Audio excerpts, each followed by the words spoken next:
Welcome to the podcast, Let the Prophet Speak. Today we continue our study of the book of Samuel 1 of Shmuel Aleph. We are in the middle of chapter 2. Today we are going to do chapter 2, part B. Part A of chapter 2 was the beautiful song that Hannah sang when she brought her son Shmuel, her son Samuel, to the tabernacle to be raised in an environment of holiness under the tutelage of Eli, the high priest. The prayer ended with Hannah there at the tabernacle and is parting with her son and going back home. And it says in verse 11, "Vayelech Elkanah haramasa al beiso."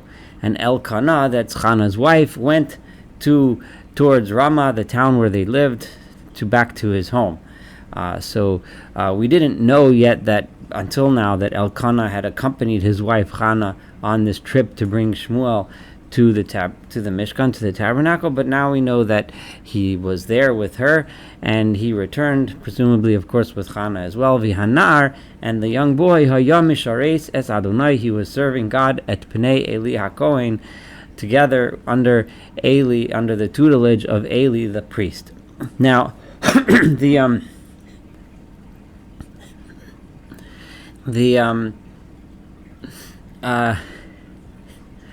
it's kind of unusual here because, as we know, Samuel was a Levite, not a Kohen, not a priest.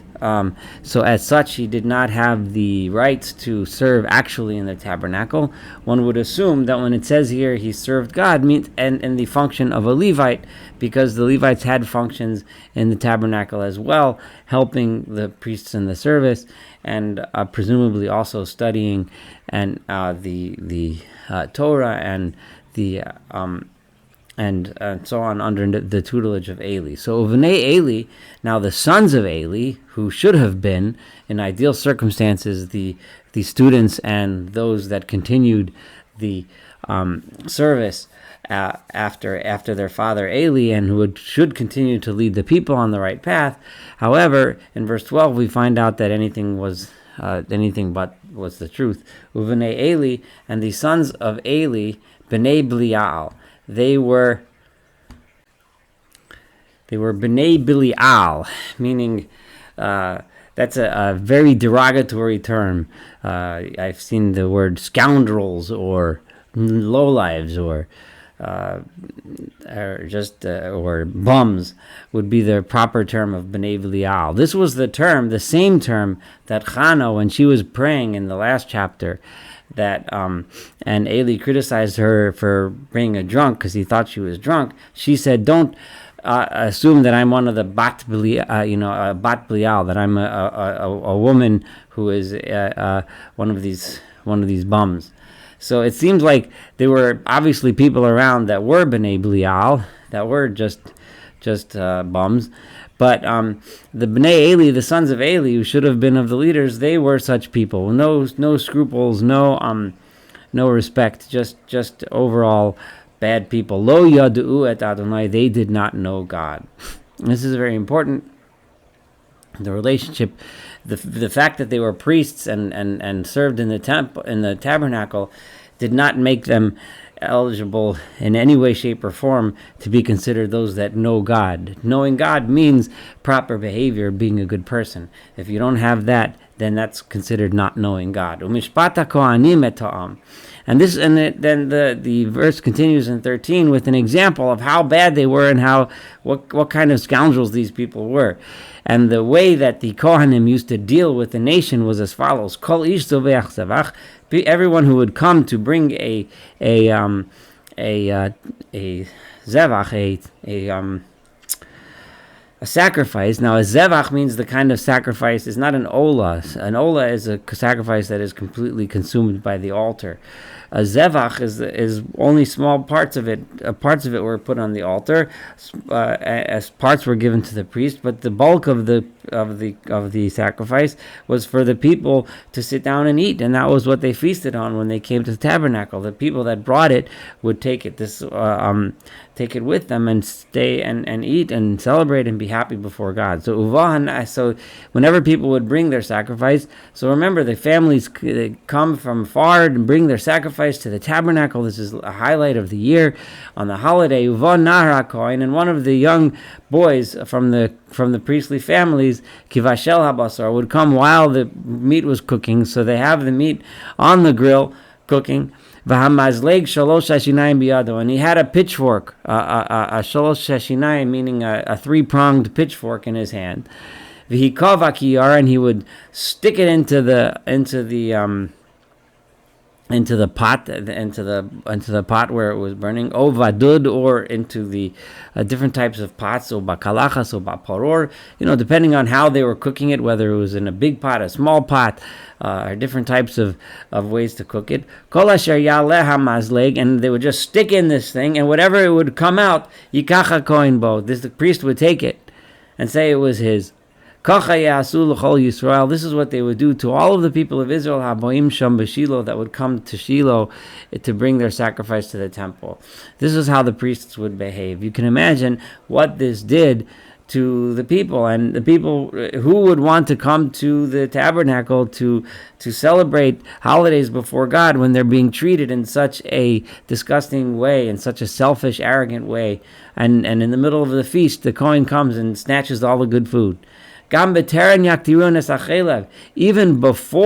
the here chelev means the good parts, the juicy parts of the meat were smoky and burning. Uvahanara Kohen, the young Kohen, would come to this family, and he would tell the man of the family who's preparing this big feast for his family, to no basar, give us meat, let's los la Kohen, so that the priest to broil. Because he doesn't want meat that's already cooked the way you guys are cooking it with your recipes from whatever your customs are. He wants to cook it his own way. He wants to take it raw. So give us a big chunk of meat. And the person would say, first, let's make it cook and juicy, the good parts. Let it cook the way we want to cook it. And then, if you want to take some slices, go ahead.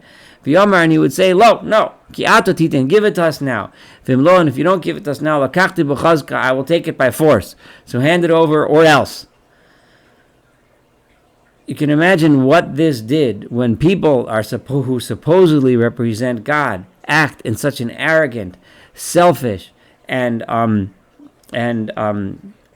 abusive and bullying manner. What does that do to the people's faith in God, belief in God? What kind of impression does that make? One should make a parallel to people today who set themselves up as religious leaders, and they use those positions of religious leadership, supposedly representing God, to abuse others. This is the worst possible thing. This is the situation where someone uses his position to and creates a situation where the masses aren't interested in God anymore. If those are the people who represent God, I'm not interested in God. And obviously, you would expect attendance at the tabernacle to drop significantly. And the sins of these young men who used to do this was tremendous as Pnei Adonai before God. Because these people were abusing and the offerings that are brought to God. I want you to think about this, because what this is saying is what the point of the minchas Adonai, the point of the offerings to God, is for families to sit and eat together good food and enjoy themselves in a time together in front of God. This is the point of the bringing the sacrifices. The reason why they were told to come to the tabernacle was so that they should celebrate as a family, one before God, in a joyous, happy, beautiful way. And these people, the way these priests were treating them, was the exact opposite of that, and ruined the entire purpose of bringing the sacrifices in the first place. I want you to think about what this teaches us about the meaning and the purpose of the sacrifices, and the meaning and the purpose of a central place of worship, a place which is supposed to unite families together, unite people together, but instead they made it into a place of anything but. However, even though the sons of Eli, the priests, they did not know God, as we said before, Shmuel, Samuel, who was a young boy, he was serving before God. Na'ar chagur ephod bud, and he was girded. He was wrapped in an ephod bud. An ephod is usually some kind of apron that he was wearing, bud made out of linen. An ephod we've had several times in the book of Judges. An ephod was a garment worn by someone who was engaged in the service of God. In some cases, it meant engaged in the service, as they say, lahavdil, and not to compare, but to compare at least the word in the service of the idols. But here it was being done for the purpose of serving God. It was also one of the garments that the priests wore when they served in the tabernacle, which almost seems to suggest that Samuel was actually serving in the tabernacle as a priest, which would be difficult to state. So it could just mean that he was wearing an ephod bad, not an ephod, an apron, but not that he was wearing the same apron that the priests were. However you want to understand it. And here we hear an endearing, beautiful idea, and his mother thought, event that his mother would make him every year a robe, a small robe. Remember, he was a young boy. And every year she would bring to him a new robe. Presumably over a year, the old one would get worn out and he would outgrow it. So she would bring a new one, a new fresh to his size every year. When she came with her husband, to bring the sacrifices that they brought for that year. And Eli gave a blessing to Elkanah and his wife, to his wife Hannah. And he said, may God give you children from this woman Hannah, tachat ha'she'ela, in replacement of the loan, asher sho'ala Adonai, that you lent to God. In other words, you brought your son Samuel to the tabernacle. May God give you more children to, so to speak, replace him. And then they went home. Because God remembered, and God remembered Hannah, Vatahar, and she became pregnant. Vateled shlosh vanim, and she had 3 sons. It's hard. It might mean 3 sons total, including Samuel, or it might mean 3 additional sons. Ushtevanos, and 2 daughters. So she had many children, either a total of 5 or 6. Vayigdal hanar Shmuel em Adonai, and the young boy Samuel grew up together with God. So here we now learned of the terrible behavior of the sons of Eli, the rift that their behavior is causing between the people and God, and we also learn about how Hannah maintained the connection with her son every year when they visited Shiloh, and how Hannah was blessed with a large family. So we have and we learned how Shmuel was serving before God. So we have the seeds of the salvation being planted in this young boy Samuel, this young boy Shmuel, and also the seeds of destruction being planted by these young men, the sons of Eli. This will conclude 2b. We'll conclude chapter 2 with 2c in our next podcast. Thank you so much and have a wonderful day.